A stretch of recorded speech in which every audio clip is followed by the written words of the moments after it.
बोलूँ? हाँ जी, सर आपका नाम? अस्सलाम वालेकुम वरहमतुल्लाहि वबरकातुहू। नमस्कार, जय हिंद, जय महाराष्ट्र। मेरा नाम तो नहीं बता सकता हूँ मैं, क्यों कि मेरा नाम बताने से गवर्नमेंट को तो नहीं, लेकिन डिपार्टमेंट को ज़रूर प्रॉब्लम होगी। जी। मैं काफ़ी साल जेल काटा, इनोसेंट भी हूँ और गुनहगार भी हूँ, और छोटा राजन गैंग से कनेक्टेड भी था। मैंने 93 बॉम्ब ब्लास्ट वाले लोग के ऊपर भी फायरिंग किया और बहुत से राजन गैंग के लिए काम किया, लेकिन हासिल कुछ नहीं हुआ। अभी ऐसा हो गया है कि जेल में, ये जेल जो है सुधार गृह बोलते हैं, सुधार गृह का नाम दिया, लेकिन ये सुधार गृह नहीं है, ये बिगाड़ गृह है। जेल में आदमी एंट्री मारता है तो उसके साथ ऐसा कुत्ते जैसा बर्ताव होता है, मैं आपको बता भी नहीं सकता, जुल्म होता है। और जेल में करप्ट इतना चलता है, करप्शन हर चीज़ के लिए। अब गवर्नमेंट ने, जेल अथॉरिटी ने बिस्तर 2x2 का अलाउड किए एक पर्सन को, लेकिन वो 2x2 बिस्तर की कीमत देनी पड़ती है 25,000 से लाख रुपए की, जैसा डिपेंड ऑन केस, जैसा आपका केस हो। और इसमें सुपरिटेंडेंट से लेके सर्कल जेलर तक और मेजर तक सब इन्वॉल्व है। अभी आपको फॉर एग्जांपल, आप पैसे वाले हो, आपको मोबाइल की ज़रूरत है, तो वो मोबाइल भी अवेलेबिलिटी है। मोबाइल की कीमत रहेगी 10,000 रुपया। सैमसंग का सादा मोबाइल ला के देंगे और हफ्ते में 2 बार बैटरी चार्ज करके देंगे, 1000 रुपया उसका एक्स्ट्रा चार्ज लगेगा। सिम कार्ड अपन अलग से मंगाओ, वो हो गया। सेकेंड थिंग, लैपटॉप की ज़रूरत है, तो उसके लिए 12 नंबर सेल करके है, जो बम ब्लास्ट वालों के लिए रखा, कसब जिसमें रखा गया था। और इंद्रानी मुखर्जी, पीटर मुखर्जी जो है उसका शौहर, उसको रखे थे बड़े लोग को, वो सेल में उसको करोड़पति वालों को रखते और लैपटॉप भी देते वहाँ पे, वो लैपटॉप पे काम करे, समझ गए, सब यानी फैसिलिटी देते। और इसमें मैं स्पेशली नाम दे रहा हूँ आपको, jail superintendent, senior jailer, circle incharge Shri Vaman Nimje, और और भी 2-3 ऑफिसर है जिनके नाम मुझे याद नहीं है। ये लोग सब मिले हुए हैं, अत्थर रोड जेल की बात कर रहा हूँ मैं। और सेकंड थिंग, मुसलमान पे लोग बहुत तकलीफ़ देते हैं। नमाज होती है, हर जेल में होती है, और नमाज के लिए कोई धर्म जात पूजा पाठ के लिए मना नहीं करता है। क्यों कि भगवान एक है, अल्लाह एक है, जीसस एक है, नाम अनेक है। वो नमाज़ पढ़ने के लिए भी लोग को तकलीफ़ होती है, आप जमात के साथ नमाज मत पढ़ो, एकता कुरान मत पढ़ो। ये कौन से धर्म में लिखा हुआ है भाई? हम, we are Indians, we have authority to about that. ये कौन से जेल मैनुअल में लिखा हुआ है कि नमाज कुरान नहीं पढ़ना चाहिए या गीता नहीं पढ़ना चाहिए? पूजा होती है तो रात में पूजा के टाइम पे तुम पूजा के बजाते जो ढोल ताशे, तो प्लेट बजाते जेल में, ढोल ताशे तो है नहीं, तो ढोल प्लेट नहीं बजाने का, उसमें भी उनको प्रॉब्लम्स। और चरस गांजा अब सप्लाई होता है, एक पुड़ी जो 120 रुपये में मिलती है ब्लैक में, वो जेल में आपको 2000 रुपये में मिलेगी। और जेल के डॉक्टर, स्पेशल डॉक्टर कुकरवाड़, जो सीएमओ चीफ मेडिकल ऑफिसर है, वो एकदम एकदम करप्टेड है सर। ज़रा भी रिस्पेक्टेबल आदमी, मेरे मुंह से गाली निकल रही, लेकिन मैं वो अल्फाज इस्तेमाल नहीं करना चाहता हूँ।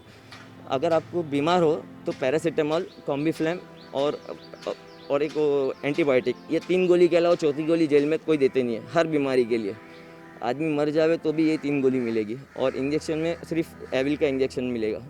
आदमी खुजली हो जाती, फोड़े, सड़ गए पैर, मेरे खुद के पैर सड़ गए थे, ट्रीटमेंट नहीं हुआ। मैं बाहर आ गया 20,000 खर्चा करके, तो हबीब में डॉक्टर किनाज अंसारी से ट्रीटमेंट कराया।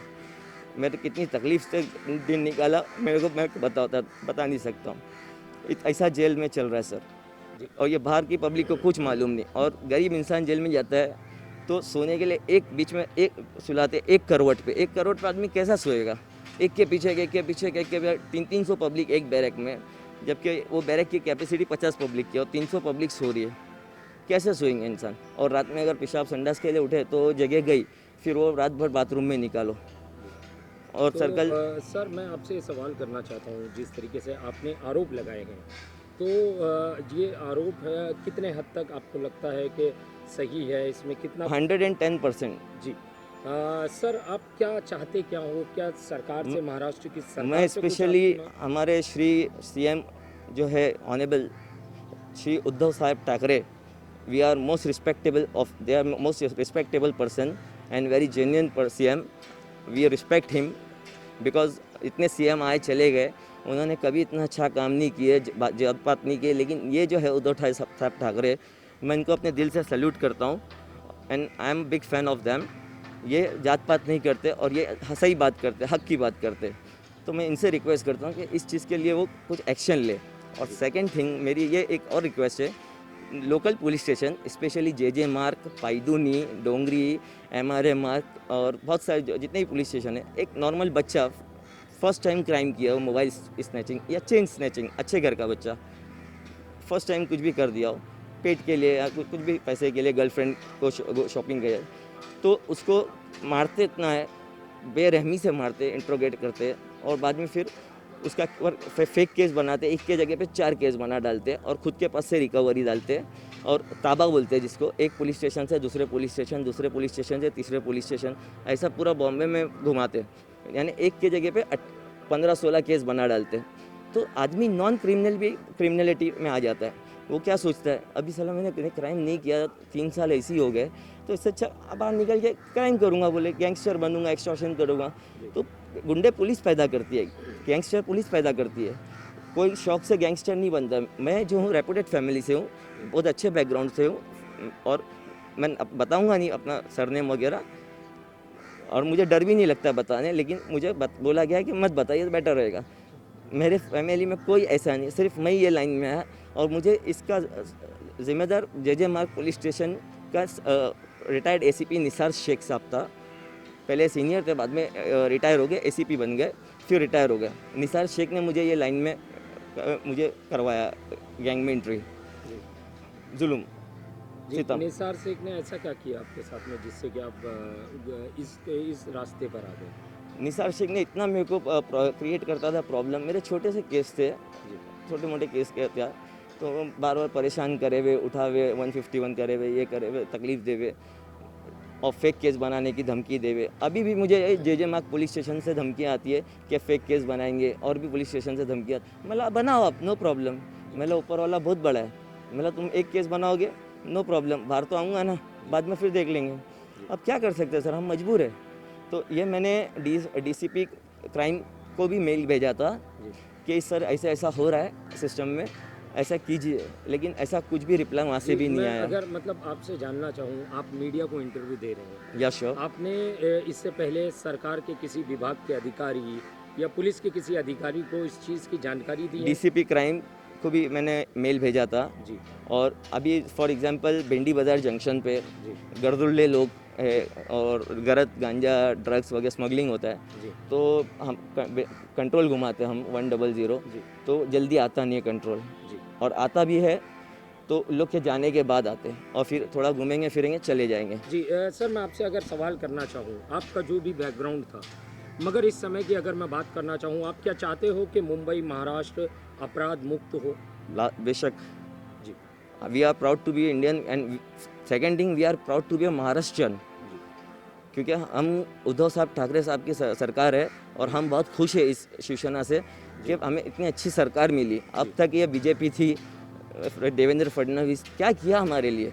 कुछ भी नहीं। नरेंद्र मोदी लॉकडाउन कराया, नोट चेंज किया, कितनी प्रॉब्लम क्रिएट किया, खुद का बैंक बैलेंस बनाते गए और गरीब गरीब बनता गया और अमीर अमीर बनता गया। गरीबों के घर में खाने के वांदे हो गए, बच्चे यतीम हो गए, लोग मर रहे, ट्रीटमेंट नहीं हो रहा है, कुछ नहीं हो रहा है। सरकारी हॉस्पिटल में भी पैसा लगता है ट्रीटमेंट का, जे हॉस्पिटल में। तो तुम क्या कर रहे थे देवेंद्र फडणवीस? अभी उद्धव साहब ठाकरे बैठे सीट पे, तो ये थोड़ा तो सोचते हैं, इनके ऊपर भी बैठे हुए पावर है, नरेंद्र मोदी इनको दबाता है, तो ये भी मजबूर है, ये कुछ नहीं कर सकते। लेकिन ये जितना कर रहे हैं, we are salute to them, और मैं उनका बहुत बड़ा शुक्रगुजार हूँ और उनका बहुत बड़ा फ़ैन हूँ, उनका और उनके लड़के आदित्य ठाकरे साहब का। जी, आप चाहते हो अपराध मुक्त हो मुंबई? ऑफ कोर्स मैं चाहता हूँ मुंबई अपराध मुक्त हो, लेकिन पुलिस नहीं चाहती है। जी। पुलिस पैदा करती है गुंडे। जी। अभी कोई एक फेरी वाला नॉर्मल भिंडी बाज़ार से लेके मोमो रोड तक छोटा मोटा धंधा लगाता है, तो बीट मार्शल बाइक पे आएगा, ये 20 रुपया दे, 50 रुपये दे रोज़ का। अरे क्या है ये? तुम्हारे को पगार नहीं मिलती है गवर्नमेंट से, सैलरी नहीं मिलती है, तुम वो गरीब से 20-50 तुम्हारे को देगा तो अपने माँ बाप भाई बहनों को खिलाएगा क्या वो गरीब? हाई बदुआ लेते हो तभी तो तुम्हारे बाल बच्चे आड़े टेढ़े पैदा होते हैं, मरते हो तुम लोग एक्सीडेंट से, कोई ना कोई उससे। तो आखिरी सवाल आपसे करना चाहूँगा, CM से आप क्या कहना चाहोगे? मैं स्पेशली उद्धव साहब ठाकरे साहब से रिक्वेस्ट करता हूँ कि इस चीज़ के लिए सर आप सीरियसली गाइड करो और स्पेशली अथॉरिटी करो सर, कि ऐसा फेक केस ना बने और ये पुलिस क्रिमिनलिटी ना हो पैदा करे, और ये जेल के लिए प्लीज़ सर कुछ कीजिए। अथर्व जेल में बहुत जुल्म हो रहा है और ट्रीटमेंट नहीं, मेडिसिन प्रोवाइड नहीं, कुछ नहीं, और हर जगह पे पैसा लाइक मांगता है लोग, हर चीज़ के लिए पैसा मांगते हैं। ये क्या है सर? जेल है कि सुधार गृह है कि ये वो है सर, हॉस्टल है, गेस्ट हाउस बना दिए लोगों ने। और जो मेजर लोग हैं जो मोबाइल ला के देते, चरस गांजा ला के देते 500,000 में, इनको पहले चेंज करो और तभी तो हमारा देश सुधरेगा, हमारा महाराष्ट्र सुधरेगा। Because we are a Maharashtrian, we are proud to be an Indian. जय हिंद, जय महाराष्ट्र, जय शिवसेना।